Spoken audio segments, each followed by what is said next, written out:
Oke ya, apa itu energi supranatural?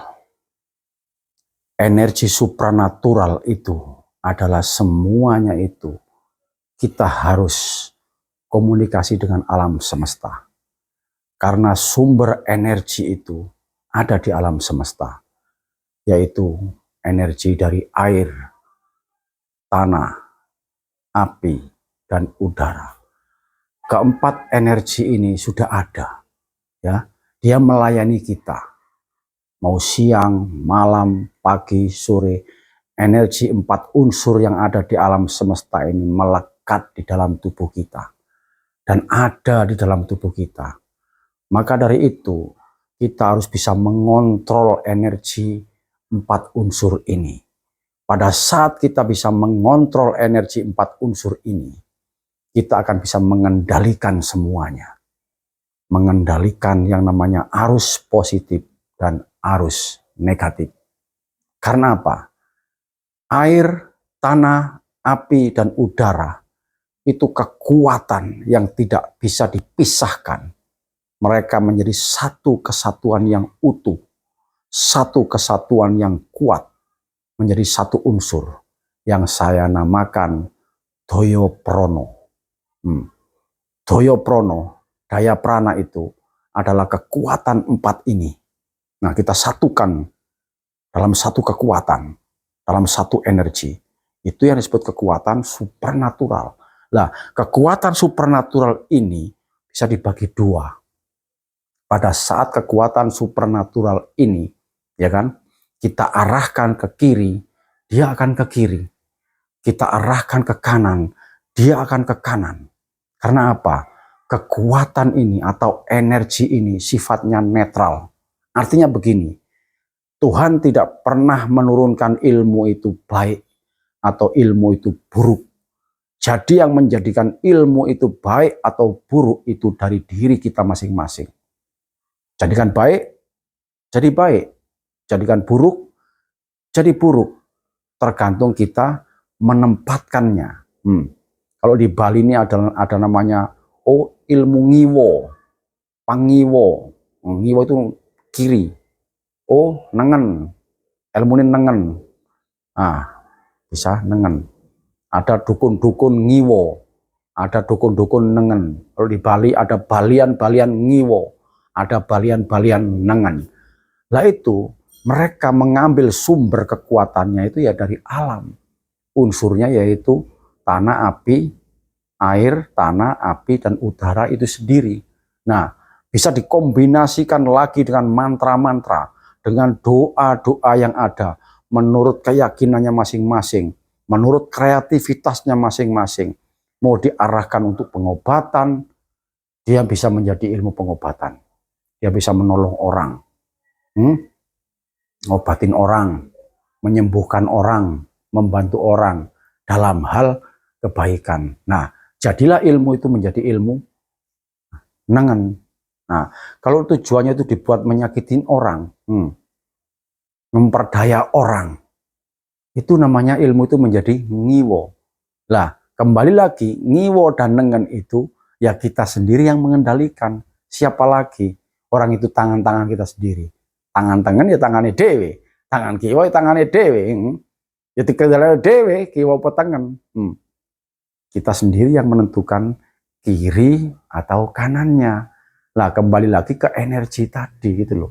Bagaimana caranya kita itu untuk mendapatkannya? Bagaimana kita supaya kita itu bisa berkomunikasi dengan empat unsur atau empat energi tadi? Nah, udah kita ada jalan ke gunung, kita meditasi di gunung, menarik energi alamnya. Terkadang kita turun di pinggir pantai, di pinggir lautan, kita menarik energinya, menarik kekuatannya.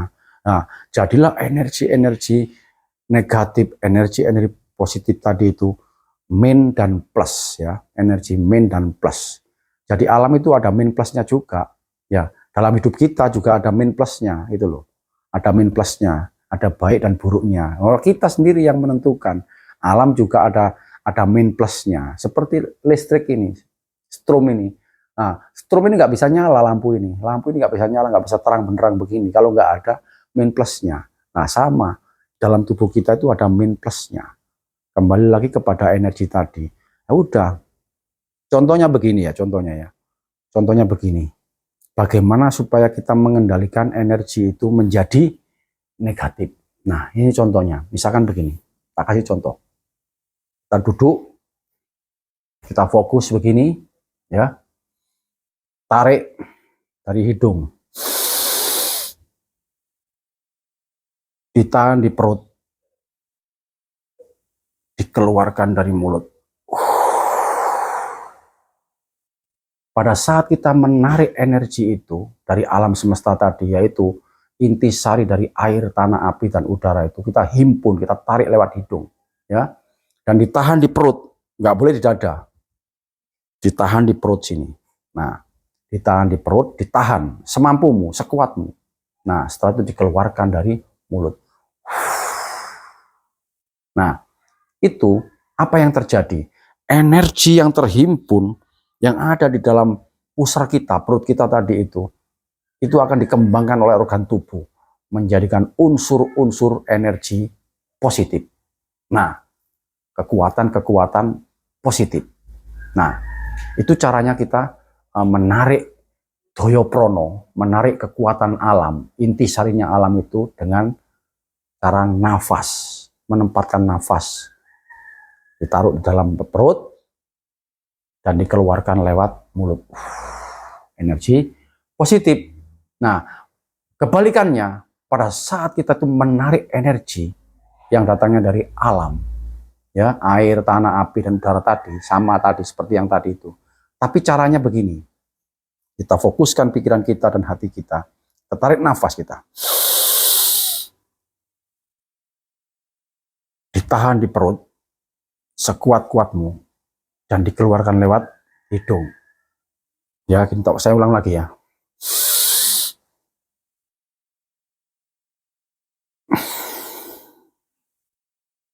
Mengeluarkannya dari hidung. Nariknya dari hidung, keluarnya dari hidung. Nah, itu apa yang terjadi? Energi yang terkumpul tadi, yang terkumpul di dalam pusar tadi itu akan menjadi energi negatif. Secara alami ini bukan secara perilaku ya, bukan secara perilaku, tapi secara alami. Tadi kan sudah saya jelaskan bahwa alam itu juga punya kekuatan positif dan negatif. Kita di dalam tubuh ini juga mempunyai karakter yang positif atau yang negatif. Kita yang menentukan. Nah, alam juga punya energi negatif dan positif.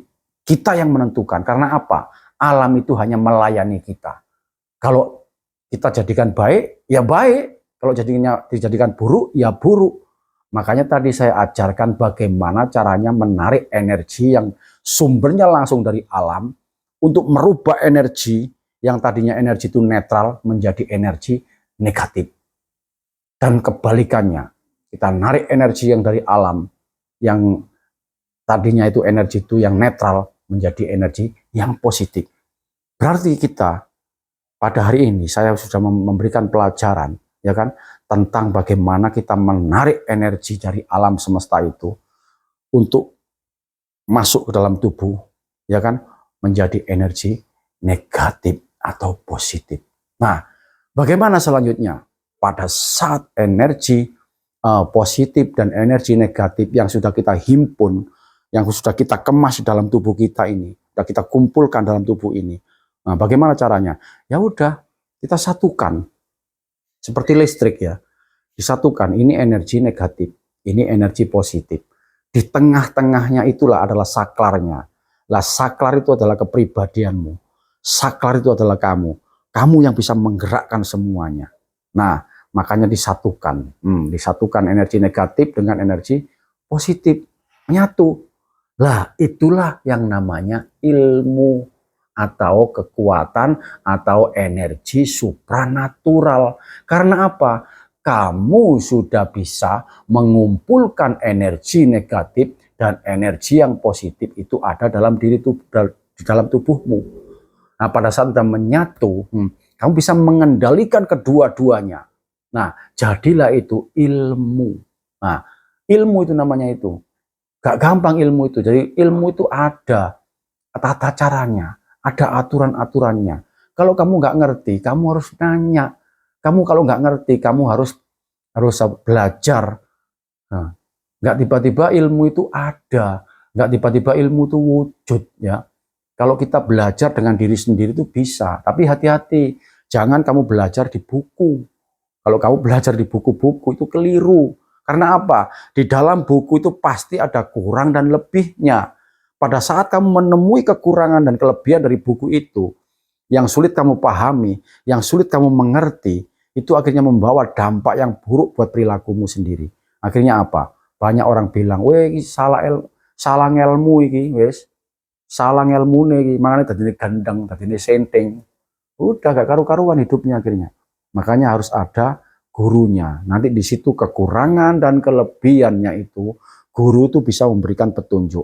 Oh, kamu kurangnya di sini. Oh, kamu lebihnya di sini. Nah, pada saat narik energi, narik kekuatan alam itu didampingi sama gurunya. Nah, itulah yang disebut ilmu.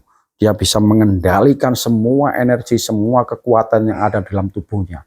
Bisa untuk pengobatan diri sendiri, membantu diri kita sendiri pada saat kita bermasalah, pada saat kita sakit.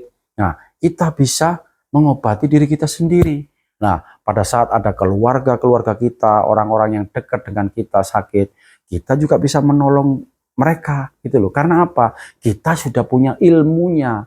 Nah, pada saat kita sudah punya ilmunya, kita hanya bisa mentransfer ya. Kita bisa mentransfer energi ke dalam tubuh orang yang kita mau tolong. Nah, pada saat orang itu muatan arus negatifnya terlalu berlebihan, kita transferkan energi, kita ambil prana dari alam tadi yang saya sarankan tadi itu, ngambil prananya, prana positif ditransfer ke orang yang prana negatifnya terlalu berlebihan. Nah, pada saat orang itu prana negatifnya yang berlebihan itu kita dorong dengan prana positif, akhirnya apa yang terjadi? Prana negatif dan positif yang ada di dalam tubuh orang yang kita tolong itu menjadi netral. Lah, pada saat netral itu dia merasakan enak, merasakan mendingan, merasakan sehat, dan akhirnya sembuh dari penyakitnya. Nah, itulah fungsinya prana atau energi supranatural yang harus kita pahami di sini. Jadi nantinya kita akan tahu, oh ternyata semuanya itu sudah ada di alam semesta. Iya, orang alam semesta itu bisa sebagai bapak kita, sebagai ibu kita, gitu loh.